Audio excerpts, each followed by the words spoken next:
Hi guys, my name is Christina and welcome to my channel and welcome to yet another episode of the podcast. For today's episode, I actually recorded a whole me talking segment that I was going to overlay over the footage of me drawing whatever I was going or will be drawing the given weekend. But when I looked at the footage of what I did actually draw on the weekend, I realized that I was drawing something that is different from what I've been drawing for the past weekend. So I thought it will be a good idea to actually get back to form and talk to you guys about what exactly that I'm drawing, and just give a commentary on this, because I try to give you more themes on those videos, because I don't want to go over again and again of how I'm drawing grass, because my thoughts about how to draw grass doesn't change this fast over the week. So let's talk about what I'm drawing on this particular weekend. And what I'm drawing is a pigeon. And I knew I drew pigeons on this podcast already, but I was going to tell you about how to draw something that is feathery, something that is maybe made out of fur, or just overall just how to draw an animal and give an animal some emotions in their poses and whatnot.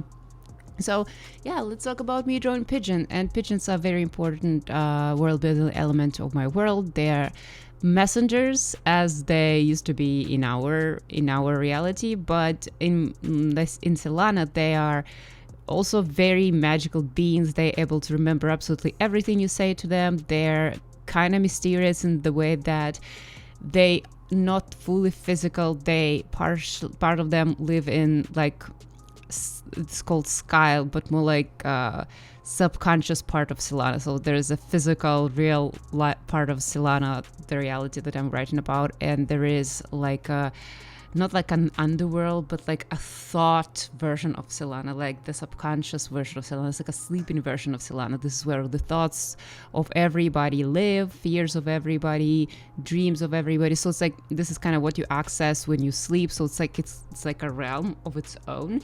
So and pigeons are able to fly through there, and because they travel through there, they're almost able to they dive into this plane, and then they pop out from this plane, and it feels like they're teleporting. And so they have access to all this crazy information. At the same time, they're unable to hear lies, they're able to speak lies.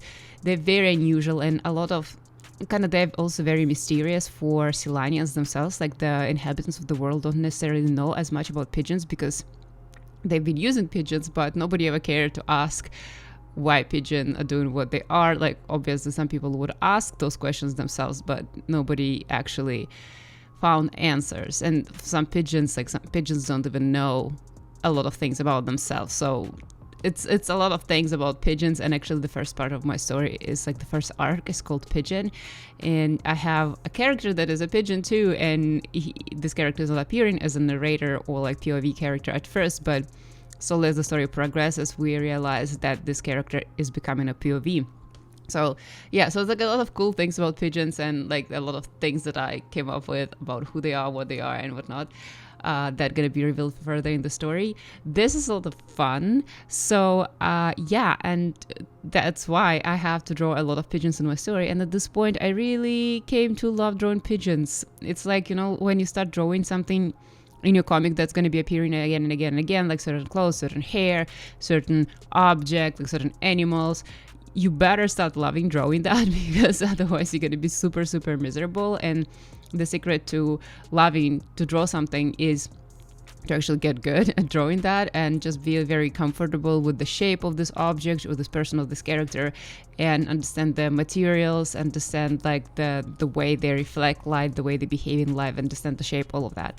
So with pigeons, one of the struggle is that how I want to show them emoting, if I want to show them emoting. So typically pigeons in my story, they kind of don't emote. They're so mysterious, they don't get it, they're just there with a poker face telling you information, doing all this crazy stuff. But some pigeons at some moments, they will show emotion. So for me, it was one of the challenge, how do I draw a pigeon very realistically, but at the same time let them kind of show emotions, kind of like Lion King live action type of problem. And the thing that I came up with, that thing is very important when you're creating a comic, is body language, because people don't always show emotions on their face. As overall characters, Okay, that's a whole new tangent, and I'm probably gonna do another video about it. But like, depending on the style that you choose for your comic, this will depend how expressive your characters are gonna be and how they're gonna show emotions. For example, if you have more of a cartoon look, more of a stylized look, then you can get away with more let's say expressive emotions. Then characters can cry, they have like expressive sad face, expressive happy face. But the more you start going into realistic style, like the one that I'm doing, the more like you can't get away with that really. And because it's so like that the visuals are so reminiscent of the real life, then when you're gonna do like cartoon emotions, like character gonna emote exaggerated way, it's gonna look very off and just over the top in the style that you chose. So, and in real life, people, when they feel emotions, they're not like in the cartoons or typically like when something stylized media, there's a rule, the character feels emotion, they show emotion, right? But in realistic style, and for example, if you look at the like movies and TV shows that are live action, this rule doesn't really apply because this is not how real life works and would look strange. So when people in real life feel emotions, they don't always show it. It really depends if they show it. It depends on how much control they have on themselves on this moment, if they feel like this is appropriate emotion to show, do they feel like it's a proper correct occasion to show emotion and whatnot. So the characters would not be able to show emotion all the time.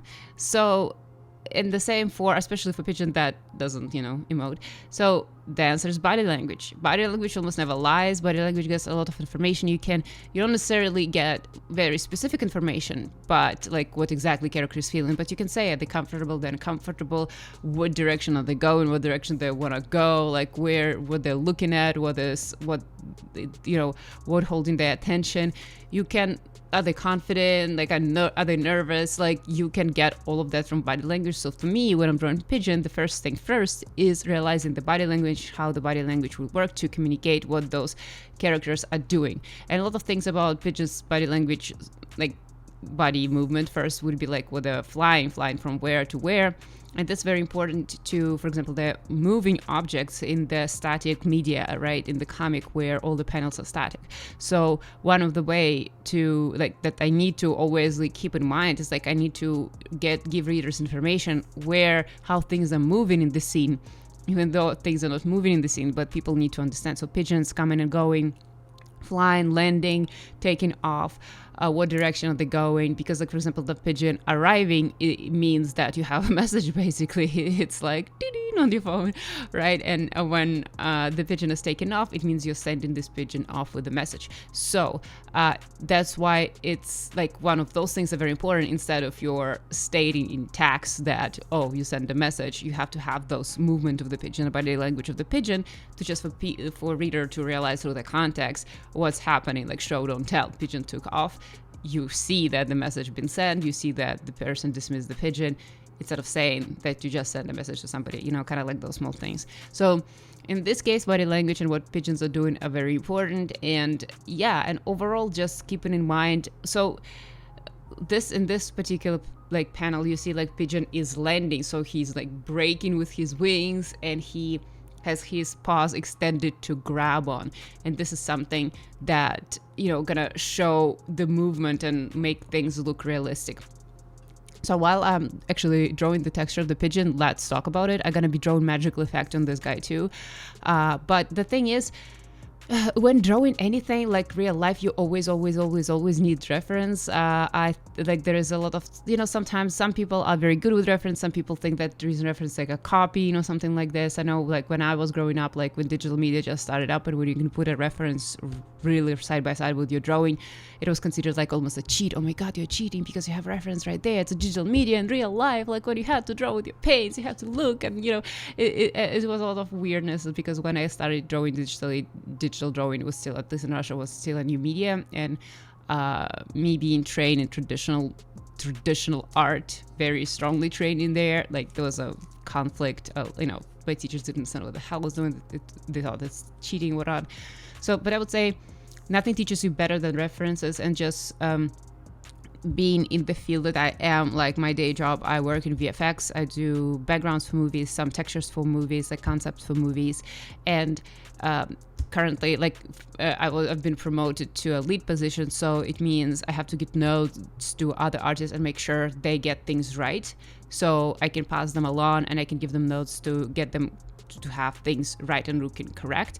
And to me, it always reference, and you can see the person who in the research they reference, they will provide a better version just because they know how in real life things works. Because our brains, they just, unless you're insane genius and you are not able to really calculate how things will work out in real life, like how light gonna hit things, how certain material is gonna look like under certain lighting conditions in certain position, like you cannot figure it out. You have to see it, and you have to see it millions of times that they baked into your mind. The next time you draw, if you at that moment you draw without reference, you do it intuitively because you already have those references in your head.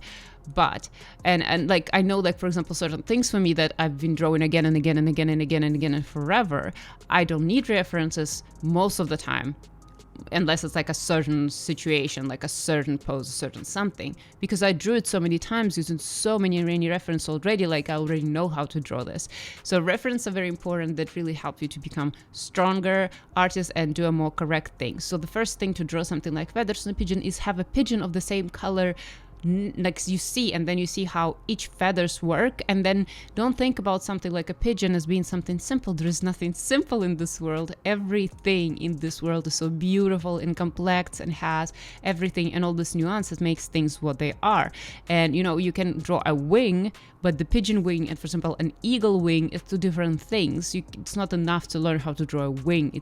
You need to learn how to draw a wing of different bird.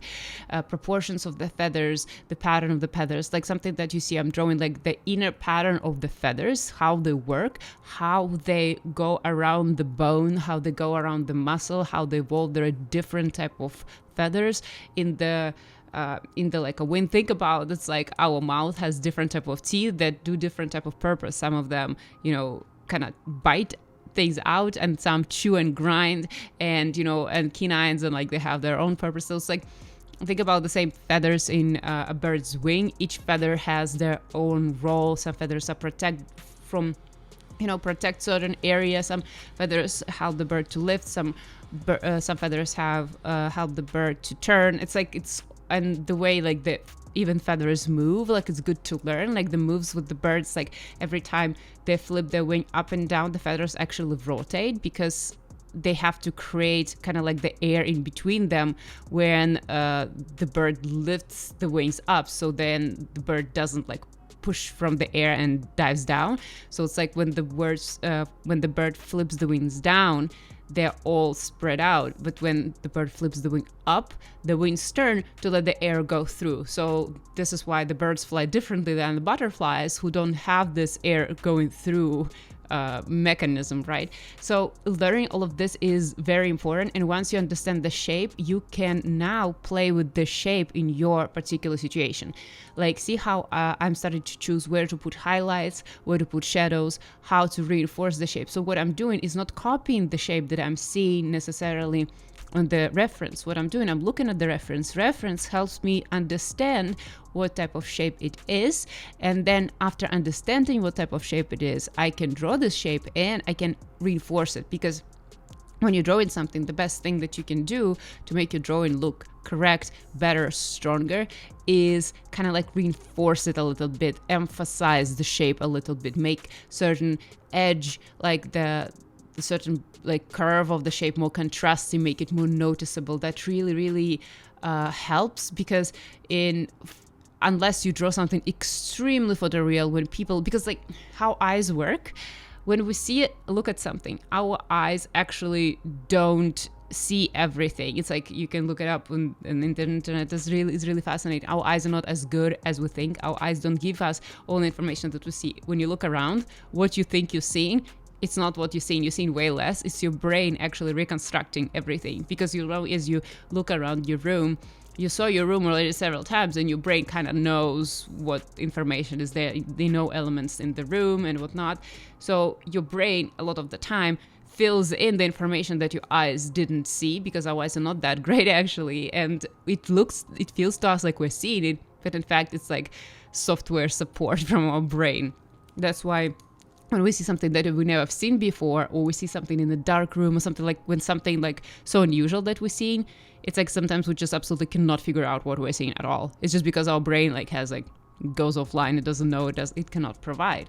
So when you look at the photo, it's the same thing, because it's realistic. Your brain already know what the object it is, and your brain kind of like helps you out to fill the gaps. But when it is drawing, because drawing is not photoreal, drawing it's its own thing, right? So that's where you have to kind of reinforce certain shape, reinforce certain things, because again, brain of somebody who is looking doesn't have context. So if you help your viewer to like reinforce the shape of the like for example pigeon wing, you like make it really clear where the wing bends, where there's a muscle goes and whatnot, like, and that helps kind of like the viewing experience. You probably know, like sometimes you draw and look at the drawings and it hurts your brain a little bit. It's not because they're bad, they can be beautiful, but the way they're drawn, it's almost like it's hard to figure out what is happening. Like at the first time you have to really look at it, like focus and to understand, right? And that happens because something is either so not like abstract, it's like your brain cannot figure it out yet because it's so like different from what you've seen, and the artist didn't do a good job, for example, if it was intentional, that they did it more obscure to help you out to realize what you're looking at, right? So that's kind of what I'm doing. That's why, for example, in the comic, I'm assuming like the comic and every comic panel is not meant to be like complex drawing. They have to be very coherent. That's why I'm stylizing certain things. I usually with my backgrounds, I make sure the backgrounds, they don't conflict with the characters. So that's why the reader doesn't have to spend a long amount of time on each panel to figure out what's going on, because it's a comic. They have to fly through the panels, they have to read and the drawing, and they have to like just glide through it. They should consume the drawing and information that the drawing provides almost seamlessly. So for me, what I'm trying to accomplish every time is just make sure, like for example, silhouette stands out from the background, like people immediately understand silhouettes. That's why I have those like glows from the like backlit glow edge that I always add to the characters if I feel like backgrounds conflicts with the characters, like they're similar in tone, they're similar in color or whatnot. I make sure I really stand out my characters. One of the good practices, just make your characters darker than the backgrounds, like they just stand out as a silhouette, or like brighter, or make sure the colors separate. So yeah, that's very kind of like to keep in mind to help people make it easier. And that's the same with the shape when you're drawing something like a bird, like a pigeon or whatnot, every time. So that being said, let's talk about something fun that I'm gonna do right now. And I'm gonna do an effects because the way I said the pigeons, I'm doing some Photoshop bumbo jumbo right here. Honestly, I'm using my matte painting skills here. It's not painting. I'm gonna set it up. This is the weird Photoshop trick that I'm doing. So as I said, those pigeons, they can kind of pop into this kind of like subconscious realm that it can pop out. And the way I visually tell that that's what they're doing is that the transition moment is golden glow. So it's when they're diving in there, they kind of like start glowing golden and almost like zip into nothingness. And then when they zip out and jump out back in the physical reality, they also have this glow. And I figured I will have kind of like traces, like almost like from the airplane, so that like the traces from this glow, they will like follow them, and that will help readers understand the direction where the pigeon is flying from. As you can see on the small page on the left, I have like this tiny pigeon flying, and they have like this almost trace. So I think it's kind of like a trick. It helps me to tell the reader better what is happening with the pigeon is flying from, what the pigeon is flying to, and whatnot. So this is kind of what I I decided to do. So for this particular case, I'm creating this effect of this glowing wings, and I decided to make it like more complex because in the small panels, I can do a little bit of like soft brush and just paint this, but this is a close-up, and for the close-ups, you want to add more details.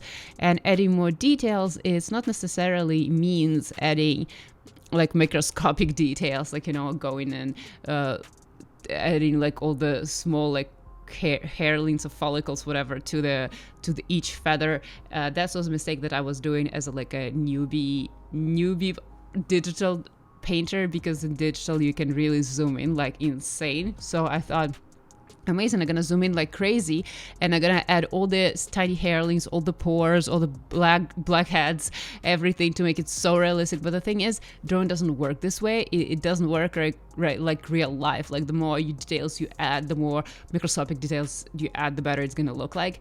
It doesn't really work like this, because when you zoom out, the digital will it will mess up all these details that I want to close up, and it's just gonna look weird. I learned it the hard way.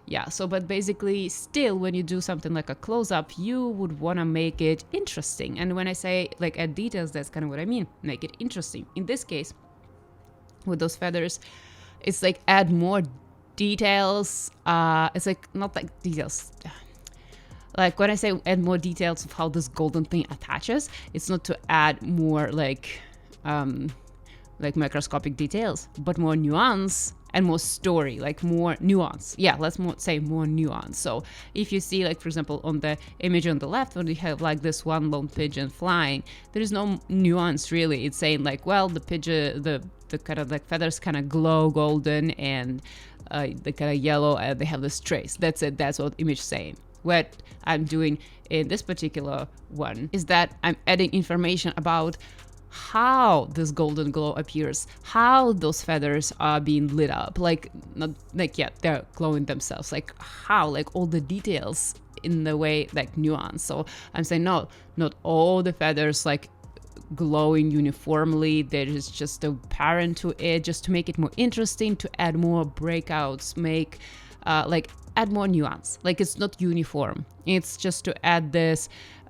interesting details and variation to whatever is going on. So that's also one of the keys. And also, again, always if we do some magical effects, if you do some magical light, if you do something else and you're working with shape, make sure the magical effects or whatever like beautiful, fantastical elements that you're doing in your drawing, make sure that you're supporting the shape of what you just drew with it. So see how I did those, like the feathers glow, but at the same time, I made sure that the glow of the feathers really helps me to sell the shape of those feathers and the shape of those wings even better.